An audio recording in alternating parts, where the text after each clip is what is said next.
오늘 주의 이름으로 이곳에 모였습니다. 하나님 아버지, 하나님 말씀 앞에 섰사오니 말하는 자와 듣는 자가 한 마음이 되어 주의 뜻을 깨닫게 하여 주시고 그 깨달은 뜻을 마음에 담게 하시고 그 마음에 담은 말씀이 나의 영의 양식이 되어 내 삶에서 녹여나게 하시고 또 말씀대로 순종하며 살 수 있는 하나님의 신실한 주의 종들이 다 될 수 있도록 도와주시옵소서. 이 시간 함께하는 자들과 방송으로 함께하는 모든 자에게 주의 크신 은혜가 함께 하시기를 간절히 바라옵고 우리 주 예수 그리스도의 이름으로 기도하옵나이다. 아멘. 말씀 보겠습니다. 마태복음 4장 1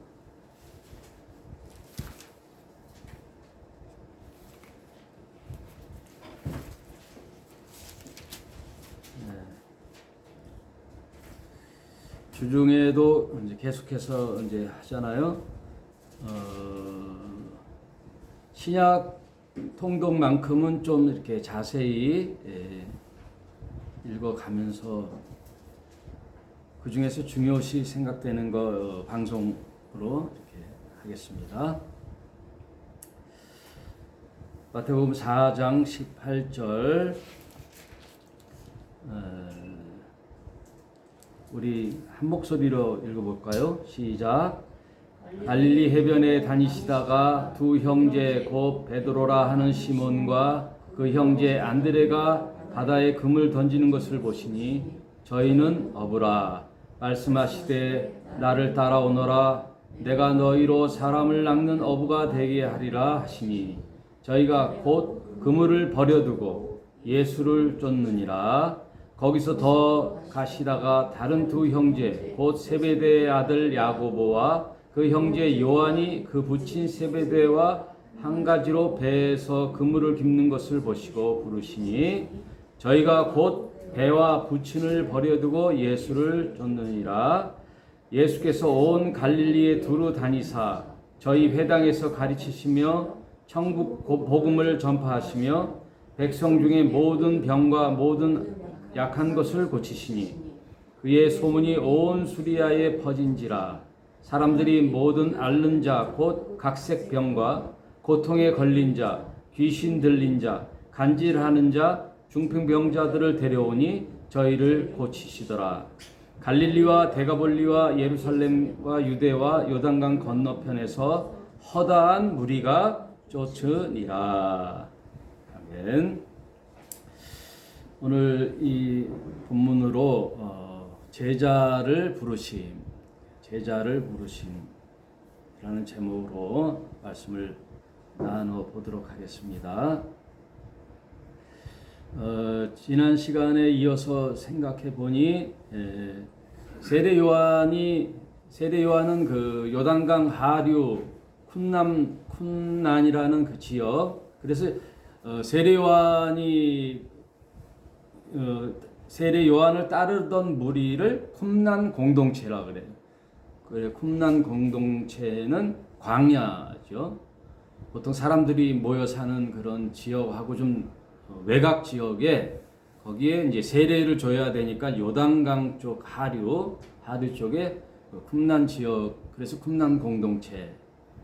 세례 요한, 그래서 어떤 학자들은 베드로 예수님이 제자 중에 많은 부분 또 아예 그 예수마저도 쿰난 공동체의 한 일원이었다 이런 얘기도 있어요. 그러나 그건 뭐 학자들의 얘기고 여기서 중요한 것은 세례 요한의 사역을 끝나기를 좀 기다리신 듯한 뭐 문맥상 그런 생각을 해볼 수 있어요. 세례 요한이 세례를 주고 메시아를 기다리는 그런 그 엘리야 유형론이라고 그랬잖아요. 그리스도라 하는 분이 오시면 그 전에 항상 예고편적으로 엘리야와 같은 이를 보내주실 것이다. 그 기록이 구약에 어디 있어요? 말라기에 있잖아요. 하나님의 아들인 메시아가 오기 전에 엘리야와 같은 사람이 먼저 와서 그의 길을 예비할 것이다. 그래서 대통령이나 왕이나 누가 행차할 때는 항상 먼저 가서 준비를 하잖아요. 여러분 미국 대통령과 우리나라 대통령이 만나서요 조인식하고 사인을 하잖아요. 거기 가서 이렇게 협상해서 사인하는 게 아니에요. 물밑 작업을 다 그 참모진들이 이미 다 해요. 하고 결정적인 이제 그 문구에다가 사인을 해서 협약식을 한다고. 그런 것처럼 왕이 이 땅에 오실 때에는 미리 가서 왕의 대로를 다 이렇게 오시게끔 준비하는 그 일을 엘리야가 하는 거예요. 엘리야가. 근데 우리는 요한계시록을 잘 아니까 주님 오시는 게 초림이 있고 또 재림도 있잖아요. 그럼 재림 때는 그러면 엘리야가 오느냐? 온단 말이에요. 재림 때도. 세례 요한 같은 자가 와서 유대 백성들을 깨우치는 일을 한단 말이에요.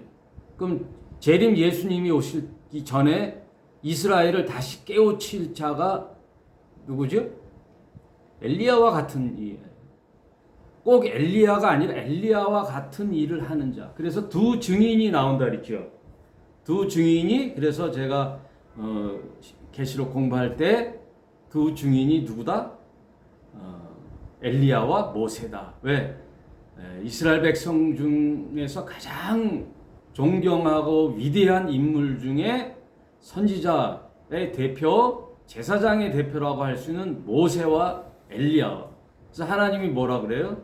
엘리야와 같은 일을 보내주실 것이다. 모세와 같은 일을 보내주실 것이다. 이 모든 일을 다 완성하시는 분이 그리스도라는 거예요. 그리스도. 그래서 그 그리스도가 누구다? 예수다. 재림 예수 때는 두 증인이 와요. 계시록에는 두 증인이 온다는 거예요. 예수님의 사역 중에서도 변화산에 갔을 때 누가 나타났지요? 하늘로부터 모세와 엘리야가 나와서 예수님과 얘기하는 것을 제자들이 보고서 깜짝 놀랐잖아요. 환상 속에 변화산이라는 깊은 곳에 올라가서 엘리야와 모세가 구약에 있던 사람이 나타났단 말이에요. 마치 천사처럼 나타나서 예수님과 무슨 논의를 하는 모습을 베드로가 보고 깜짝 놀랐잖아요. 여기가 좋사오니 여기다가 우리 집 짓고 삽시다 했잖아요. 그랬더니 갑자기 예수님만 계시고 엘리야와 모세는 이제 없어진 것을 보고 깜짝 놀랐죠. 그런 두 증인이 누구를 깨우치느냐? 유대인들을 깨우치는 거예요. 여러분 계시록을 어렵게 생각하면 안 돼요. 계시록을 정확하게 한마디로 하면 여러분 이해가 쫙 되는 게 누구 이야기다? 이스라엘의 이야기예요. 요한계시록 역시 이스라엘의 이야기. 그러면 교회 이야기는 어디 있느냐? 3장 4장까지 교회 이야기로 끝나요. 몇 교회가 있었지요? 7교회 있었잖아요. 에서버두 사빌라라는 7교회, 에베소, 서머나 이렇게 쭉 7교회는 역사 속에 나타나는 교회의 대표성을 띈 7교회를 대표적으로 얘기한 거예요. 그러니까 오늘날 현대 교회까지 이르러 다 총망라해서 7교회를 상징적으로 보여주는 게 3장 4장까지 끝나고 교회는 안 나타나요. 그러면 4장부터 마지막까지 예수님 재림할 때까지 어느 나라 이야기냐? 유대인에 관한 이야기란 말이에요. 왜요? 하나님은 이 땅에 당신의 뜻을 펼쳐나가기 위해서 어떤 나라를 선택해야 되는데 그 나라가 어떤 나라였어요? 아브라함이라는 믿음의 조상을 택했는데 그 아브라함은 누구의 조상이었어요? 이스라엘의 조상이잖아요. 아브라함, 이삭, 야곱. 야곱이 이스라엘이 되어 그의 아들 12아들이 12지파를 이루어 민족을 이루는 게 이스라엘이라는 거예요. 그럼 하나님은 이 땅에 인간들에게 당신의 그 구속사적 뜻, 이 세상을 왜 창조했는지를 펼쳐 나가기 위해서는 어떤 나라를 택해야 되잖아요. 이스라엘이 위대하다는 뜻이 아니라 수많은 나라 중에 어떤 한 나라를 택해야 되는데 그 나라가 이스라엘이라는 거예요. 뭐 이스라엘이 뭐 위대하거나 뭐 다른 나라보다 뛰어나거나 그런 게 아니에요. 어떤 한 나라를 샘플로 해야 된다는 거예요. 그 나라와 계약을 맺었어요. 계약을 맺은 하나님은 이 계약을 절대 파기하지 않아요. 그래서 다시 예수님이 이 땅에 오셨을 때 그 계약을 다시 완성시키면서 이스라엘을 회복시키는 이야기가 무슨 이야기다? 계시록 이야기예요. 끝난 거예요, 계시록이. 예? 교회 이야기가 3장, 4장까지 있고 언젠가는 이 현대 교회가 끝나는 날 누구에 관한 메시지가 나온다? 요한계시록의 모든 뒷 이야기는 유대인에 대한 이야기란 거예요. 그러면 교회 외에 유대인과 다른 이방인들에 관한 이야기가 계시록이라는 거예요. 그러므로 교회의 하나님의 자녀들은 계시록을 보고 두려워할 필요가 있을까요? 없을까요? 두려워할 필요가 아무것도 없고 그 당시 일어날 일들을 현대에다가 적용시킬 필요가 없는 거예요. 그러니 666이다 그래가지고 무슨 베리칩이다 그래서 여기 꽂고 막 지금 두려워할 필요가 없단 말이에요. 그러니까 요한계시록 가지고 공포심을 준다든지 어떤 종교적 협박을 한다든지 하는 자들은 다 문제가 있는 거예요. 유대인에 관한 이야기란 말이에요. 여러분 이 얘기를 들을 때 번뜩 떠오르는 집단 있죠? 종파. 예. 12지파가 대한민국에 있다. 우리다. 왜 그래? 너무 단순한 이야기를. 12지파는 이스라엘 아니에요. 그럼 두 증인은 누굴까요? 모세와 엘리야와 같은 이스라엘의 한 영향력을 미치는 한 두 증인이 나와서 마치 지금 예수님이 오실 때 세례 요한의 행동처럼 사역을 한단 말이에요. 그때도. 왜? 항상 메시아가 올 때는 엘리야와 같은 이가 오니까. 이해가 되세요? 되죠? 네, 메시아라는 분이 오시면 항상 그 사전에 예고편 같이 어떤 예비한 자가 온다고 예언이, 이건 하나님의 하시는 일이에요. 하나님께서 하시는 일. 왜 그렇게 하세요? 그게 아니라 하나님이 하시는 일이란 말이에요. 그리스도가 오기 전에 그의 길을 예고편식으로 준비하는 자가 있다. 그게 세례 요한이다. 근데 예수님은 세례 요한의 사역을 존중해 줬어요. 그래서 세례 요한에게 세례도 받으시고 그리고 기다렸어요. 언제까지? 세례 요한이 오기 갇히니까. 여기 나오죠? 무슨 소문을 들었다고요?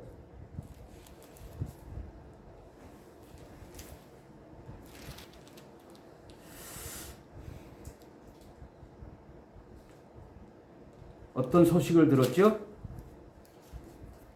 누가 좀 찾아봐요.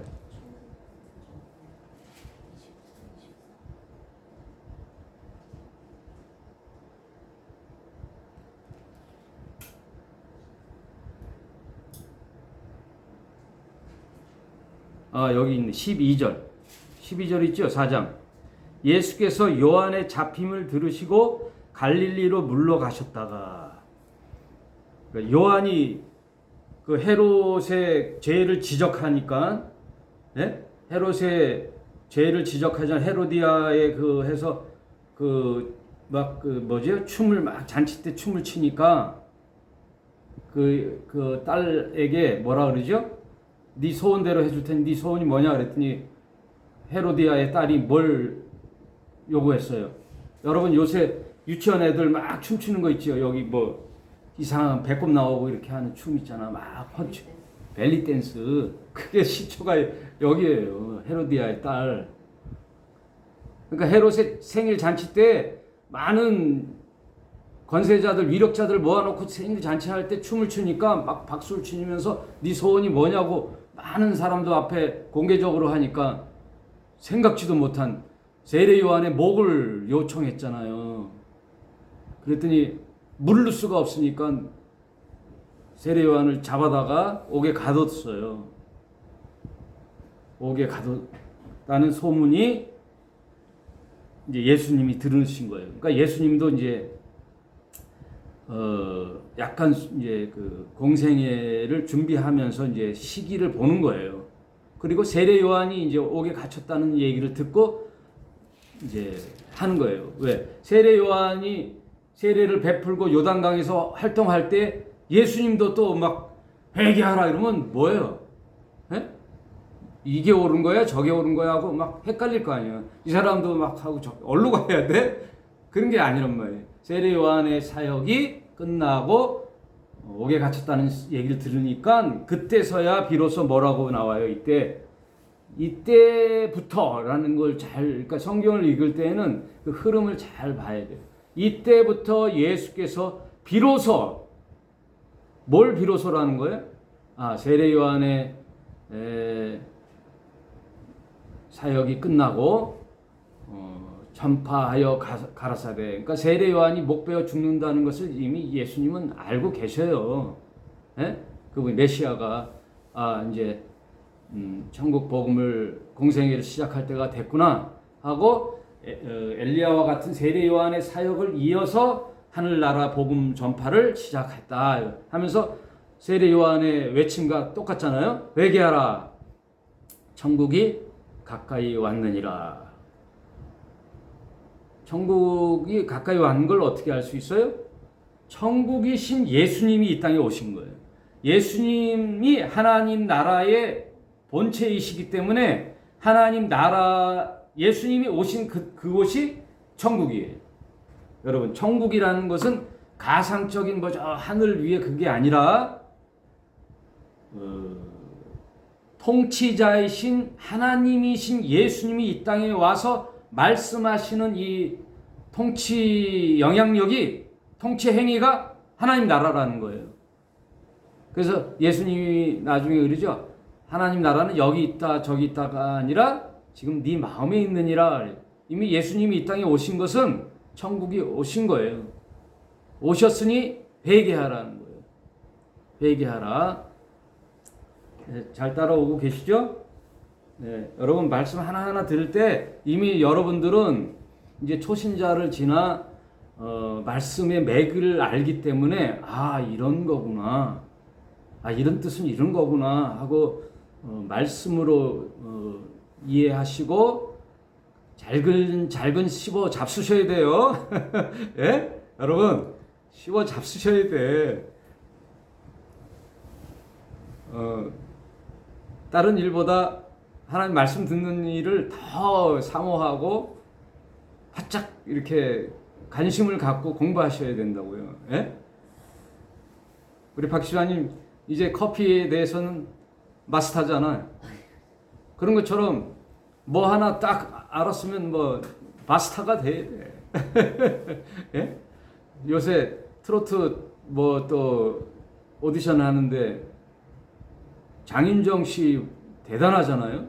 나는 그분을 그렇게 대단히 안 봤는데 모든 장르를 딱 그 트로트 하는 애들을 보면서 장단점을 딱 뽑아내면서 말도 평가도 잘하고 보통 아니더라고. 그건 이미 트로트 쪽에 마스터가 된 거예요. 그 수준까지 올라온 거예요. 그분은.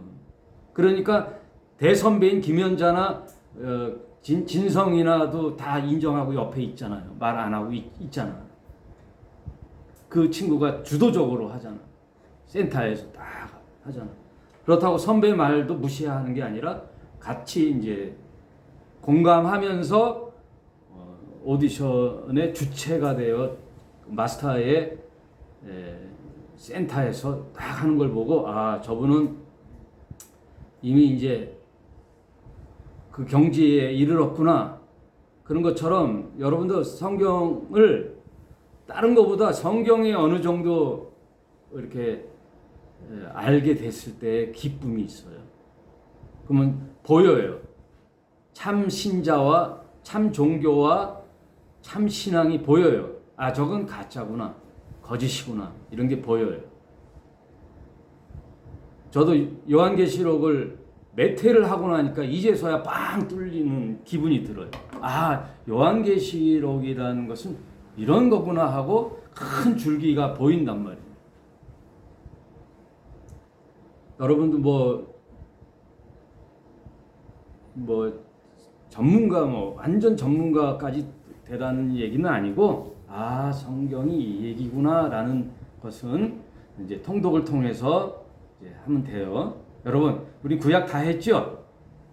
구약은 이런 내용이었구나 하고 이제 신약을 디테일하게 해가서 나중에 요한계시록까지 딱 끝나면 저와 여러분은 아, 성경을 일독을 한 거예요. 전체를 한번 살펴보면서 아, 성경이 이런 얘기구나. 야, 하나님을 믿고 예수님을 나의 주님으로 믿는 게 이렇게 아름답고 행복하고 멋진 일이구나. 이 세상에 이것 외에 내 생애를 다 드릴 만한 가치가 뭐가 있을까? 없어요. 없어요. 없으니 오늘 제자를 부르실 때 그분들이 행동하는 것을 한번 봅시다. 이 복음, 마태복음하고 다른 복음서하고 좀 틀려요. 예수님이 제자를 부를 때 나오던 그 상황이 조금 틀려요. 마태복음은 대략적인 이야기를 했어요. 다른 복음서에 보면은 베드로를 부를 때 굉장히 디테일한 모습들이 다 나와요. 여러분 기억나죠? 베드로의 배를 타고 깊은 곳에 가서 그물을 던져라 하고 예수님과 베드로가 배를 타고 고기 잡는 장면이 다 나와요. 그래서 잡았더니 그물이 찢어질 정도로 큰 물고기가 많이 잡혀갖고 자기 배는 안 되니까 옆에 가는 배를 불러서 두 배에 가득 찬 모습이 나올 때 베드로의 그 반응 깜짝 놀라고, 이 목수인데 나는 어부인데도 베드로가 한 마리도 못 잡았는데 목수인 저자는 과연 누구길래 이런 엄청난 일을 벌였는가 하고 깜짝 놀라면서 자신이 감당하지 못할 분임을 인식하고 나를 떠나라 그랬거든요. 나는 죄인이니 당신 내가 당신을 감당할 수 없으니 떠나시라고 그랬을 때 예수께서 넌 나를 따르라, 이런 디테일한 면이 나중에 다른 복음서 공부할 때 나오는데 마태복음은 그냥 대략적인 이야기를 하되 핵심이 있어요. 마태복음에서 말하고자 하는 핵심, 그걸 한번 보겠습니다. 갈릴리 해변에 다니시다가 두 형제 곧 베드로라 하는 시몬과 그 형제 안드레, 12제자 중에 베드로와 안드레는 형제구나. 그 바다에 그물을 던지는 것을 보시니 저희는 어부라, 직업이 이제 어부예요.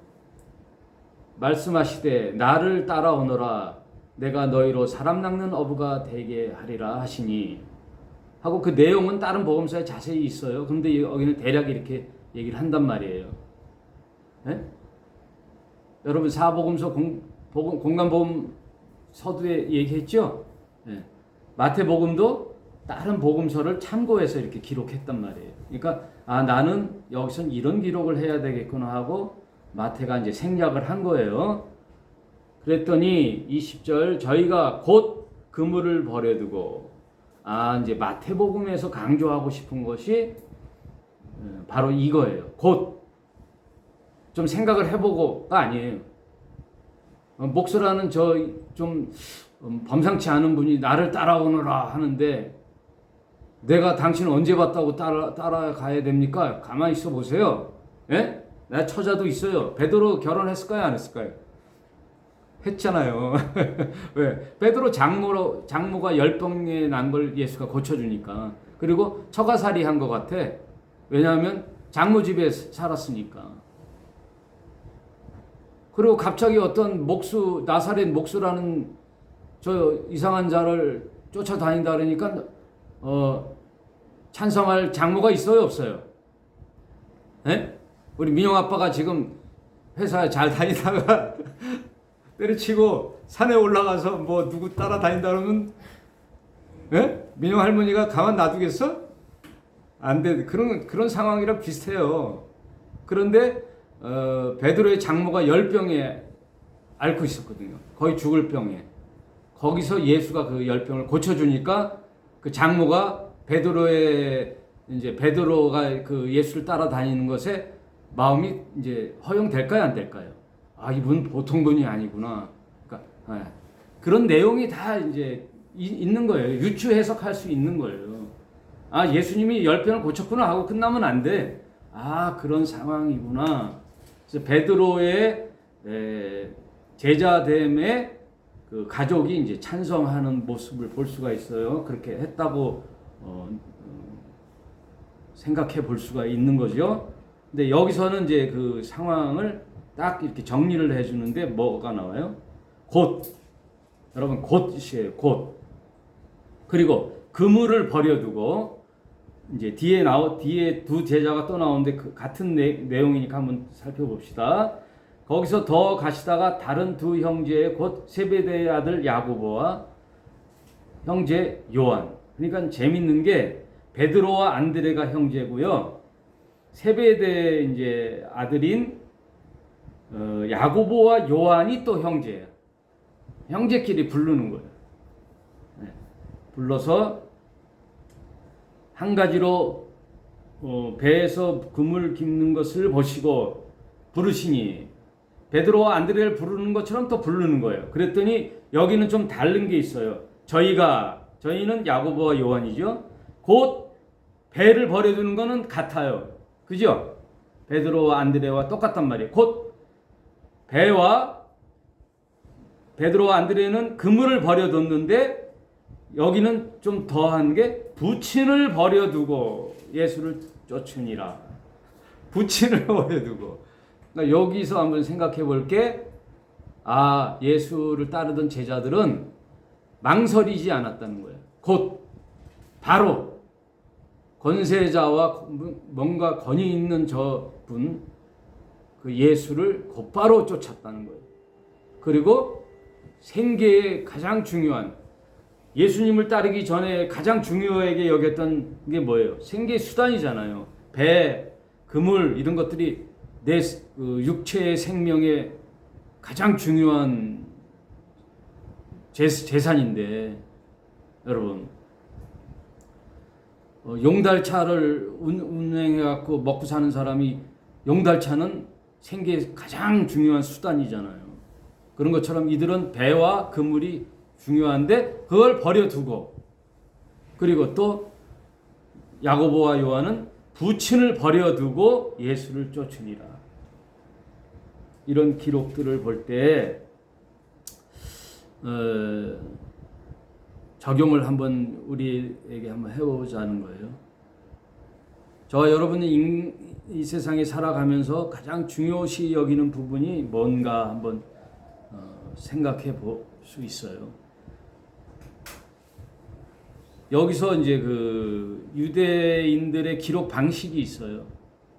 무엇을 중요시할 때는요, 이거를 좀 약화하는 그런 유대인만의 그 언어적 습관이 있어요. 그래서 그물을 버려둔다든지 배를 버려두고 부친을 버려둔다는 것은 버리는 게 아니에요. 예수를 따랐다는 것에 강조점을 두기 위해서 이거를 약화시키는 그 언어적 특성이 있어요. 유대인들의 언어적. 그러면 부모님과 배와 그물을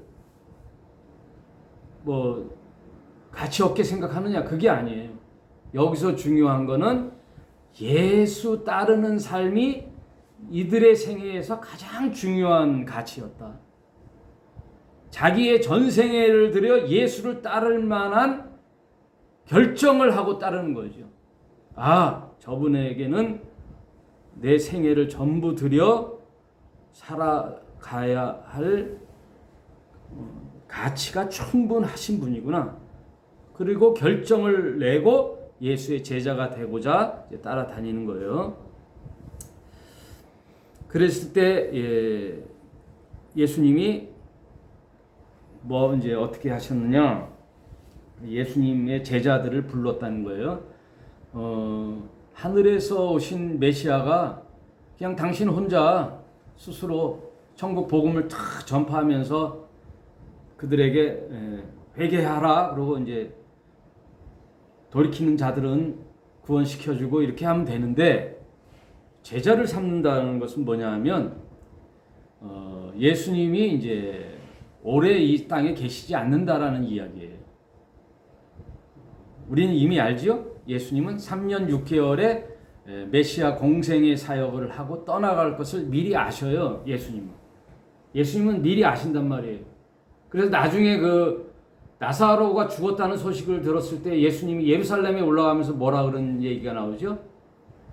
곧 있으면 승천한 것을 아시고, 이런 얘기가 나와요. 예수님은 곧 승천할 때가 가까이 오심으로, 이런 얘기가 나와요. 여러분 들어봤어요? 안 들어봤어요? 네. 승천할 기한이 다가감으로, 이런 게 복음서에 있어요. 그럼 예수님은 곧 내가 십자가에 달려 죽을 것을 알고 계시죠.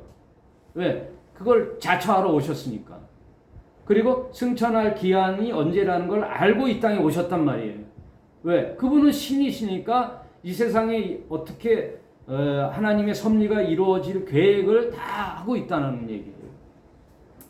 어제 방송을 여러분 들어보셨는지 모르겠지만 구약의 예언이 성취됨을 성경에 기록했잖아요. 이사야가 얘기했던 것을 이루려 하심이니라. 이런 것들은 다 뭐냐면 하나님은 인류 전체의 그 플랜을 갖고 계시단 말이에요. 네? 이 세상의 사람들, 이 땅을 어떻게 할 것이고 몇 년 몇 월 며칠까지 어떻게 할 거라는 걸 플랜에 쫙 돼 있을 때 그 일들이 이렇게 증명돼 나가는 것을 성경에 기록함으로 하나님의 신뢰성을 여러분에게 보여주는 거예요. 여러분 증명해 주는 거예요. 여러분 어느 경전에 이런 내용이 있나요? 네? 내가 다른 종교를 뭐라 그런 게 아니라 우리의 선택권에 있어서 불교를 만약에 나의 종교로 선택할 때에는 왜 좋아서 선택할 거 아니에요. 그죠?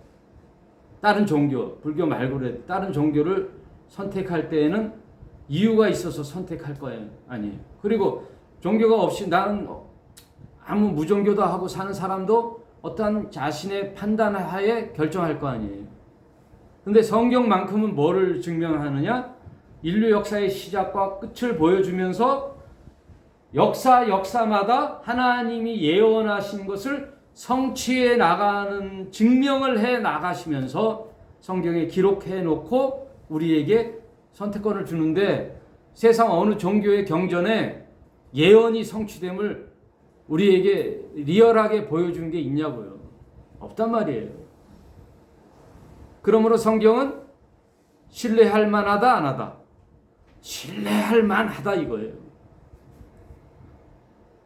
내 생애를 이 진리의 말씀에 표대를 삼을 만한 가치가 있다 이거예요. 그냥 교훈적인 게 아니란 말이에요. 살아갈 때는 이렇게 이렇게 사는 게 좋아라는 정도의 사람 살아가는 도리를 쓴 게 아니란 말이에요. 그래서 성경 전체는 뭐라고요? 예언의 책이에요. 과거가 언제 현재 시점에 이루어지고 현재 시점에서도 예언을 해서 미래 어느 순간에 이루어질 거라는 얘기를 성경은 전체를 다 예언의 책으로 해놨단 말이에요. 예언을 했는데 안 이루어지면은 뭐예요? 예? 어린아이들 말하는 걸 뻥이네? 뻥치고 있네? 이거잖아요. 예언이 성취가 안 됐다면은. 근데 성취가 되었단 말이에요.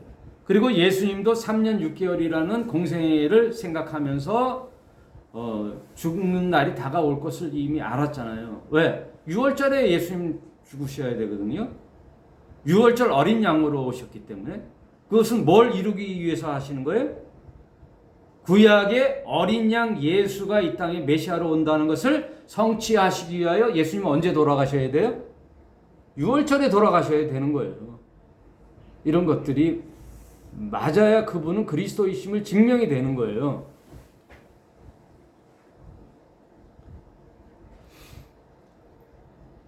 그래서 이 네 제자를 택한 이유는 3년 6개월 동안 당신이 교육을 시키고 하늘나라 복음을 가르친 후에 육체로 오신 예수님은 언젠간 죽어서 이 땅에 제자라 떠나야 되잖아요. 떠나야 되니 하나님 나라의 복음을 누구에게 넘겨줘요? 제자들에게 넘겨줘서 그 제자들이 계속 오는 세대에 복음을 이어가게끔 하기 위하여 제자를 뽑는 거예요. 근데 왜 하필 12명이죠? 왜 하필 12명이에요? 구약의 12지파. 구약의 12지파를 승계하는 제자가 12지파예요. 그래서 12제자를 삼으시고 하나님 나라 복음을 가르치시기 시작하면서 23절에 예수께서 온 갈릴리에 두루 다니사 저희 회당에서 가르치시며 회당에서 가르쳤어요. 예수님. 회당은 딱 얼마나다? 요만해요. 여러분 요만한 게 딱 회당이에요. 그러니까 교회가 커야 돼요? 작아야 돼요? 예? 마을 회관 있잖아요. 시골에 가면 딱 그만한 거예요. 그래서 유대인들은요 어디든 가도 한 10명 남짓한 사람들이 모이면 회당을 져요. 그래서 거기서 뭐 하냐? 성경을 읽고 말씀을 서로 랍비들이 나와서 성경을 이렇게 읽고 가르치는 일을 했는데 역시 예수도 회당에 다니시면서 하나님 나라 복음을 전했어요. 가르치시며 천국 복음을 전파하시며 백성 중에 모든 병과 모든 약한 것을 고치시니. 랍비들은 성경만 가르쳤지 이런 일은 안 했는데 예수는 이런 일들을 하는 거예요. 어떤 일? 천국 복음만 가르치는 것이 아니라 모든 병도 고치고 약한 것도 고치고 이랬더니 그 소문이 온 수리아란 말은 그 갈릴리 일대를 수리아라기도 하거든요. 수리아에 퍼진지라 사람들이 모든 앓는 자, 아픈 자들을 말하는 거예요. 곧 각색병, 고통에 걸린 자, 몸이 아픈 자, 잠을 못 자는 자들 있죠. 우울증에 걸린 자, 이런 자들이 다 앓는 자들이에요. 각색병, 고통에 걸린 자, 귀신 들린 자, 간질하는 자, 중풍병자를 데려오니 저들을 다 고치시더라. 여러분, 이게 목적이 돼서 막 교회를 이렇게 신유 은사로 하는 교회가 있는 게 문제지, 예수님의 하나님 나라 복음이 선포되는 곳에는요 이런 역사들이 일어나요. 예? 우울증에 걸린 자들이요 삶의 목적이 생기면요 기쁨이 와요. 그리고 여러분들 살다가 아프잖아요. 그럼 기도하세요. 우리 자녀가 아프잖아요. 기도하세요. 이거 뭐 병원에 가야 치료되지. 물론 병원에 가서 치료하는 게 있어요. 치료하면서 하나님께 기도해야 되는 거예요. 병원에 가면 나타나지 않는 병들 있잖아요. 마음에 고통이 있는 자. 내가 저 사람과 갈등이 있어갖고 오랜 시간 스트레스를 받아갖고 너무 마음이 아픈데 하나님 치료해 주신다고요. 그런 것들을 배제하면 안 돼요. 이런 것들이 목적이 되어갖고 사람들 끌어모은 다음에 헌금 뜯고 이것이 교회 인양하면 잘못된 거지만 우리의 목적은 하나님 말씀으로 순종하며 사는 자녀의 삶을 살지만 예수님은 이런 표적들이 일어났다 이거예요. 이것은 다른 한편으로 예수님이라는 그리스도가 오시면 이런 일들이 일어난다고 구약에 예언되어 있어요. 이제 다음 시간에 한번 살펴보는데 그리스도는 어떤 분이냐? 포로된 자에게 자유를, 가난한 자에게 복음이 들어가게 하고 아픈 자에게 노임을 주려고 하는 그 그리스도가 오면 이런 기적들이 일어난다라는 예언을 성취하시기 위하여 예수님은 이런 일들이 일어나는데 우리의 삶 속에는 이런 것들이 목적이 되어서는 안 돼요. 당연히 하나님을 섬기고 말씀대로 살라고 할 때는 병들이 자연히 치유되는 일들이 일어나요. 여러분. 예수 믿기로 하고 신앙생활 잘하는 사람은 삶이 단순할까요? 안 단순할까요? 단순하단 말이에요. 어떻게? 가정에 충실하고 내 맡은 직장에 가서 딴짓 안 하고 열심히 직장에서 자기 본분을 다하고 교회 생활 잘하고 하면 생활이 단순한데 치유가 안 일어나요? 일어난다고요. 병이 어디서 오느냐? 엉뚱한 짓 할 때 나타나는 거야. 에? 머리 복잡할 때 병이 일어나는 거예요. 이 생각, 저 생각, 에? 엉뚱한 생각하면 조바심이 나요, 안 나요? 우리 김 지사님 조바심이 나요, 안 나요? 회사에서 엉뚱한 짓 해갖고 막 공금 횡령했다. 그 회사 생활이 기쁠까요? 언제 터질지 모르고 조바심에 그냥 조마조마할 거 아니에요.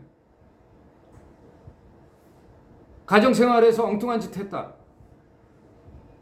잠시고요. 평생 막 마음 졸이면서 산다니까. 조마조마하고. 그러니 하나님 앞에 믿음 생활 잘하잖아요. 그러면 다 치유돼요. 마음도 편해지고 평안해지고 가정도 평안해지고 내 삶이 간결할 때 이런 마음의 평화도 오면서 육체적인 질병도 치유가 된다고요. 그리고 우리 주위에 아픈 자들이 있으면 그들을 위하여 기도해주는 마음, 이런 것들이 참 감사한 일이죠. 오늘 말씀을 이제 정리하도록 하겠습니다. 예수님 제자를 부르셨을 때 여러분 이제 어떤 장면들이 기억나지요? 망설임 없이 이제 했단 말이에요. 저와 여러분 어떤 모습으로 이 자리에 왔는지 이제 모르겠지만 저와 여러분이 주 안에서 이렇게 또 한 교회를 섬기는 목사와 성도들을 만났는데 여러분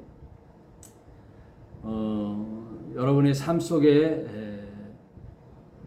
열심히 사는 거 중요해요. 가정도 직장도 또 내 꿈의 목표도 있잖아요. 그런데 그 모든 것에 가장 우선된 일이 하나님 섬기는 일이에요. 믿지 않는다면 뭐 말할 것도 없어요.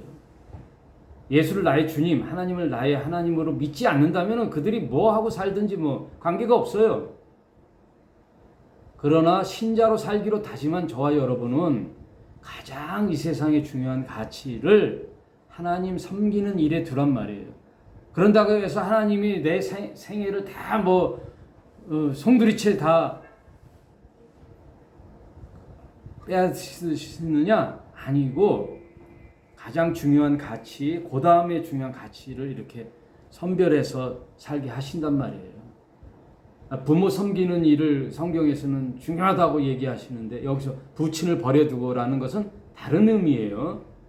그물을 버려두고라는 건 다른 의미예요. 이 세상에 내가 하나님 나라 사역의 부르심을 받을 때는 지체 없이 무엇보다 중요하게 거기에 나의 뜻을 두라는 얘기예요.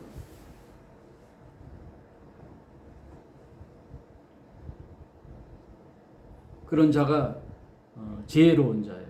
여러분 인생 별거 없어요. 저도 살아보니까 쭉 지내오면 다 살게 되더라고요. 네? 해결 안 되는 일 없어요. 네? 사담입니다만 제가 요새 목재소에 다니잖아요. 그러면 그 목재소 사장님이 목사님인데 무슨 일을 이제 해놨어. 막 정정긍긍해. 이게 잘못됐다는데 어떻게 하지? 그럼 제가 뭐라 그런지 알아요? 해결 안 될 일 없어요. 목사님, 지난 과거를 생각해 보세요.